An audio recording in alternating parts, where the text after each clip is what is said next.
Everyone, it's Keller. I'm the author of Attract Authentic Love and the Attract Authentic Love series. And I'm here with a very special guest today, Pragna. And Pragna has a very tough job. I don't envy your job, but it's a very important job. Because what Pragna does is she actually works in complementary medicine, helping people who have cancer to live out their lives in a better way, would you say? Yes, that's correct. You want to tell us more about what you do and how it works? Yeah, basically I'm a complementary health therapist and I work for an NHS hospital in East London. I do complementary therapies, aromatherapy, reflexology, Indian head massage and massage. And also I do back remedies therapies. My patients who have cancer come to me so that I do a treatment according to their needs and what's suitable for them. And basically I do a nurturing treatment for them. It could be a back massage with aromatherapy or reflexology with aromatherapy. It helps my patients manage their pain, their stress, feel less anxious. They often feel more confident and they feel nurtured and loved. Amazing. Yes. And They come to me and say that this is a luxury treatment. I'm one person who doesn't, put a needle in them and they feel so nurtured and so relaxed and they so look forward to their treatments every time they come and see me. We often have a 3-month waiting list. Wow. And the service is becoming more and more popular. Wow. Because people love having a massage or aromatherapy and they deserve it at the most difficult time. Yeah. What they're going through. Amazing. And you probably get talking to a lot of these people. Yes, I do, and also it's an emotional release because they have the opportunity. If they want to cry, they can cry. They can release their emotions. Also do batch remedies there, flower essences, which actually specifically help them with their emotions. Okay. So they get an opportunity to talk to me about how they're feeling, etc. And I also give them a remedy to take home and use. Wow. And this all supports them during the cancer treatment. Before and after. Yeah, that's amazing. That's an amazing thing for the NHS to offer. Absolutely. And I just want to tell you guys some statistics that I read on Cancer Research UK, by the way, is where we're looking. So 1 out of 2 people in the UK born after 1960 will be diagnosed with some form of cancer during their lifetime. 1 out of 2 people. So you look around, in this, there's me, there's Pragna, 1 out of 2. You look around the people 1 out of 2 of you will be diagnosed with cancer. And if it's not 1 out of 2 of you, it's going to be somebody that you know very closely. This is a really scary statistic. 1 out of 2, that's huge. That's a huge rate. That doesn't mean that they die, by the way. Just to let you know, in case you're, feeling like 1 out of 2, wow. Actually, the majority of them survive. A person's risk of developing cancer depends on many factors, including age, genetics, and exposure to risk factors. We know this. This is obvious. 4 in 10 UK cancers every year could be prevented. 4 in 10. Now that's almost 1 out of 2 by itself, by the way. So basically 1 out of 2 are diagnosed with cancer and almost half of them can be prevented. How long have you been working with cancer patients? I've been working for cancer patients 5 years. 5 years. The first 18 months I did volunteer. Wow. And now I work. Volunteer? Yeah, for the first 18 months. Wow. Yeah. For the NHS? For the NHS. No pay? No pay. Wow. That's how much I love my job. Oh my God. So what made you do that? Basically, what made me go into cancer is that my brother had cancer 9 years ago. Okay. And every single day I gave him an Indian head massage. Wow. And he would say to me, this is better than the medication. It relaxes me, releases my pain. And when he passed away, I decided to go for a change of career.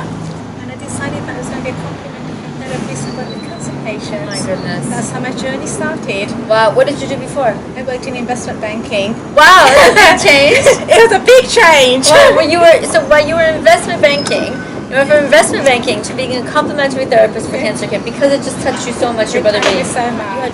You said you have a few people in your house that had cancer, no? Yes, 3 people in total. In your home? Yes. In your family? Yes. My correct. goodness. That's just crazy. And out of those 3, 1 survived and 2 passed away. That's correct. And tell me, do you mind talking about them? No, absolutely Okay. fine. Tell me a little bit about who had it and who survived and what ages they were. Well, my mum had lung cancer, and this is over 20 years ago. Okay. Unfortunately, She went for the surgery, the chemotherapy, but she never survived. Okay. It then spread to her bones. Wow. And she Awful. basically went 6 weeks. 6 weeks from having the surgery. No, from having the chemotherapy. It spread. Okay. Wow, that's awful. My brother was diagnosed with pancreas cancer. He did have the Pancreatic ripple cancer. operation. He had the chemotherapy, but he reacted to the chemotherapy. Okay. There's nothing more they could do. And Yeah. he survived 3 months and then sadly passed away. Wow. And then you had another brother. Better story. So which number are you? I'm the youngest, I'm the baby. Out of 3? Yes. Okay. So your oldest, your mom died. And how old was she? My mom died when she was 52. Really young. It's really young. I mean, we used to think about cancer and heart disease and things like that killing people who are in their 70s and above, but no. This is like 50. I mean, most of the people I know who have cancer, other than, who died of cancer, some of them are really young. They're in their 40s and 50s. Absolutely. I mean, it's crazy. You don't think about it. No, It's I like, see many, many very young patients. yeah. Anything from 18 to 93 I see. Wow. And how old was your brother when he got He prostate was, cancer? he was probably in his early, when he died at 43, so I think Wow. he was diagnosed at 42. Wow. That's amazing. And did he have kids, a family? Yeah, 2 stepchildren From his from his marriage. amazing. And your third brother Yes. also had cancer. Yes. And what did he have? He had leukemia, but he's doing really, really well. Amazing. And it was caught very early, so he's Okay. very, very lucky. How did it get caught so early? He basically went to the optician, and the optician caught it. He had no symptoms at all. Is there anything else you can kind of leave us with as far as, any advice?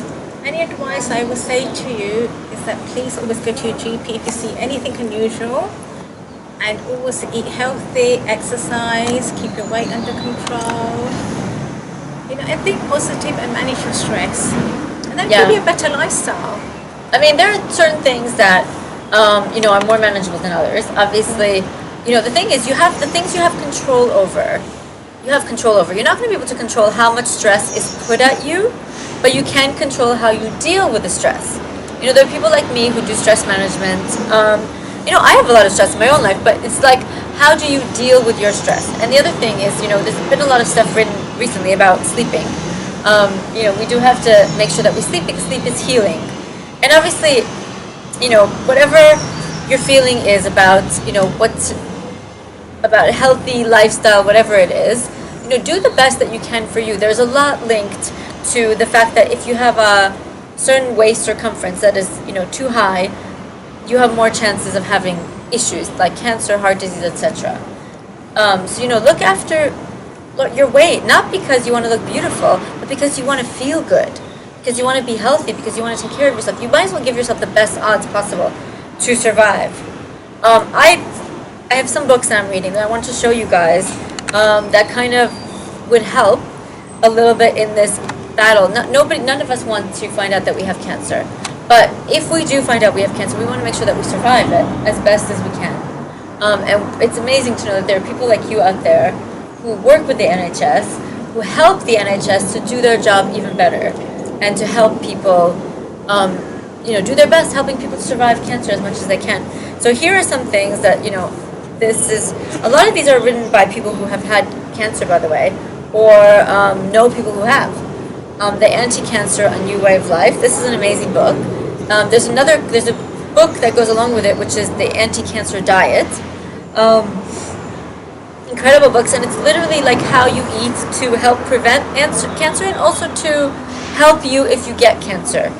We've all heard those miracle stories of people who have, taken care of cancer without using any drugs, and they've been able to go into remission with their cancer, if not completely cured, go into remission just by changing the way they live, the way they eat, the way they take care of themselves. Now, we would never go out there and say, if you have cancer, try doing it this way. You have to do what's right for you, and you have to do what's healthy. That's why the NHS is there, is to help people with cancer to survive cancer.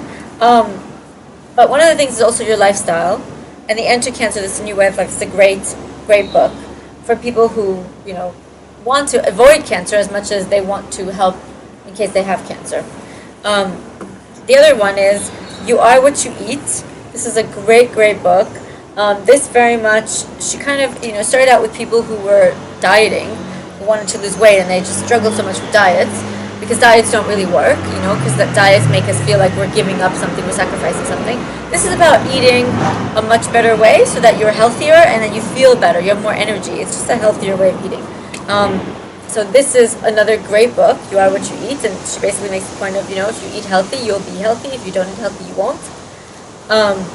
Again, none of these are miracle cures or miracle ways to prevent cancer. There are so many ingredients, nobody really knows what, makes things happen. And the other one is this, Brain by Dr. Perlmutter. Now, he talks about grains and, how grains, eating, not all grains, by the way, just certain things, particularly like white grains and gluten, how a lot of people, and he talks about how that causes other disorders, including heart disease, obesity, Alzheimer's, ADD, and cancer. So it's another great book. These are just a few books that I like. I will eventually be doing videos about these books, but I just wanted to share them with you guys in case you want to, kind of find out other ways that you could feel better and hopefully prevent cancer from happening so that you never have to get that scary diagnosis. Pragna, thank you so much.